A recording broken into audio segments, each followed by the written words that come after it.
Welcome to the Women's Connection. I'm Barrie Switzen, your moderator.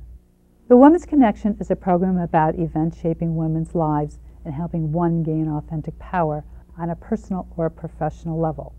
So won't you stay tuned?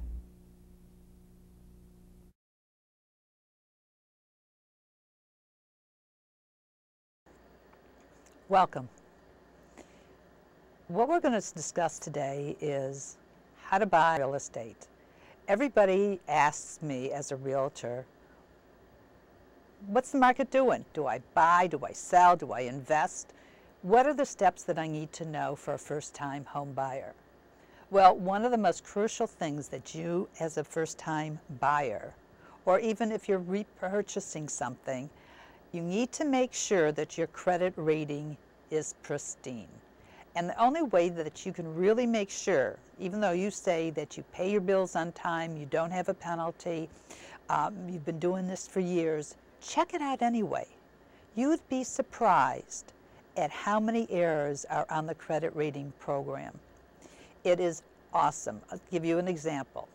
One of my former bosses, she thought she had pristine credit until she went to check it and found out that it was stolen. It took her months, literally months, to clean up the mess that somebody else created.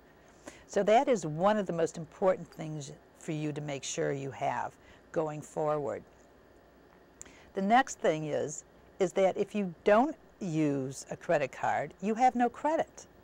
I have an instance of a young man who would love to buy some property, but he's always used his debit card. Very rare in this day and age, and he has no credit. He can't seem to open up a credit card with any of the majors, and now we're working with a banker to make sure that we can establish some credit for him so that he can borrow and get a loan to purchase a property. Your credit is paramount. Don't, and I say don't very strongly, go out and buy a car. Don't buy any big ticket items. Don't really spend a lot of money except for your normal everyday shopping as far as clothing goes. Don't make big purchases that's going to skew your credit rating, because whatever you do, you'd be surprised at how it can affect your credit rating. And this is tantamount getting your good mortgage rate. Everything is all wrapped up, and your credit score is where your rate comes into play. Yes, there is the rate that is publicized, but there's different ways to buy down your mortgage points, giving money up front, and so that reduces some of your cost. And those are things that you have to discuss with your mortgage person. The next thing that you have to do is make sure that your finances are all in order. And if you contact me, I can give you this free report.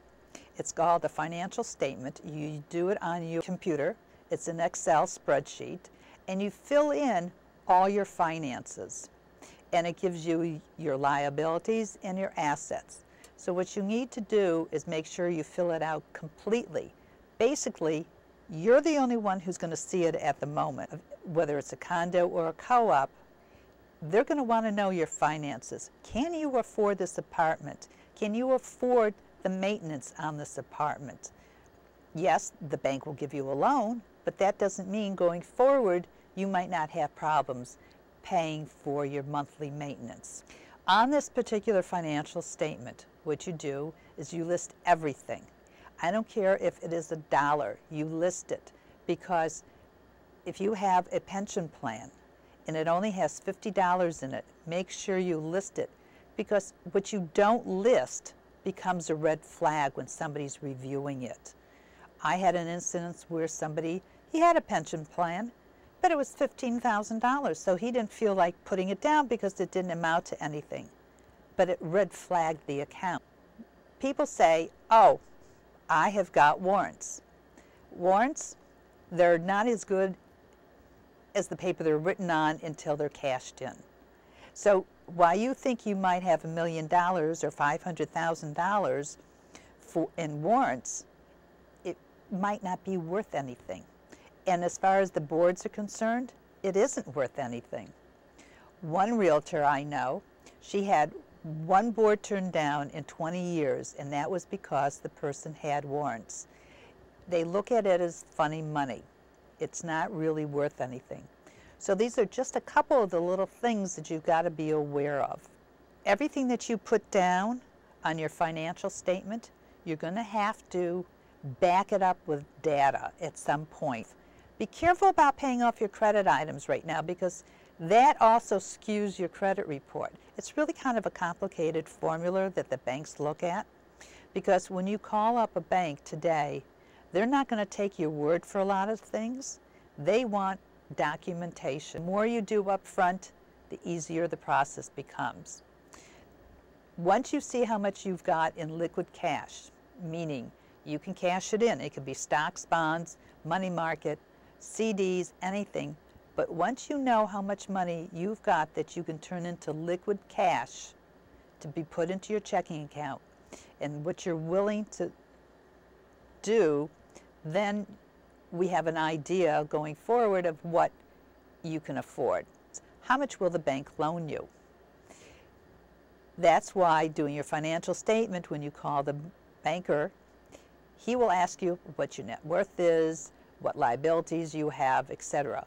And then he will do his calculations based on the information you tell him about your salary going forward, your bonuses, etc. He'll figure out how much money that the bank lends you. I always say, go out as far as you can. That gives you a good comfort level so that, well, you don't have to spend it.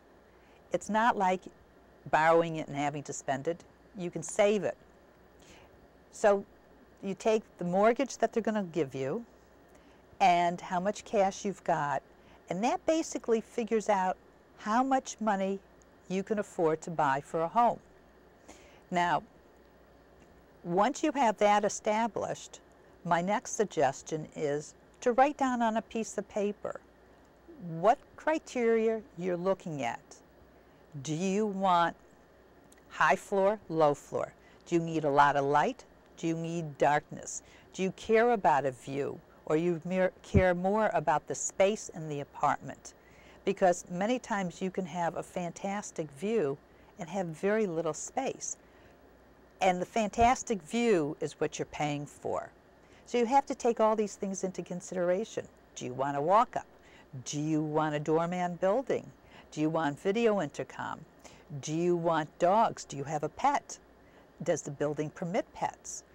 Do they permit co-purchasers? If you're not married, if you're a young family starting out, can your parents help you?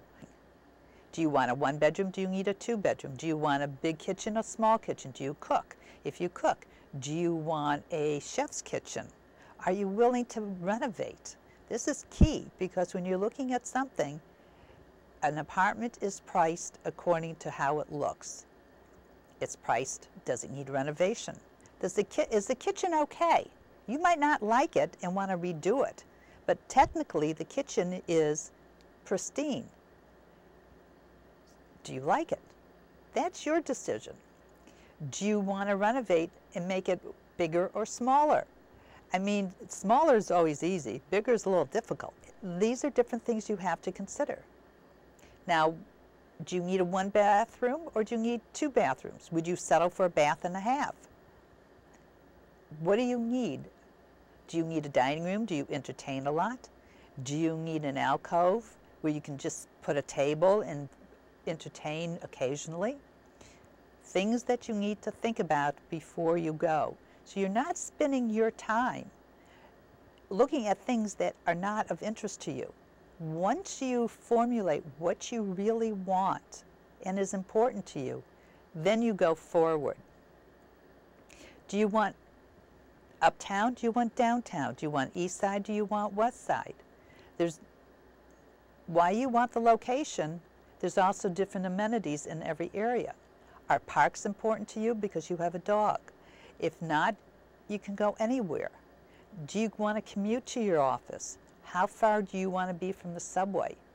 The farther away you are from the subway, the less expensive the apartments basically go until you get to the river, and then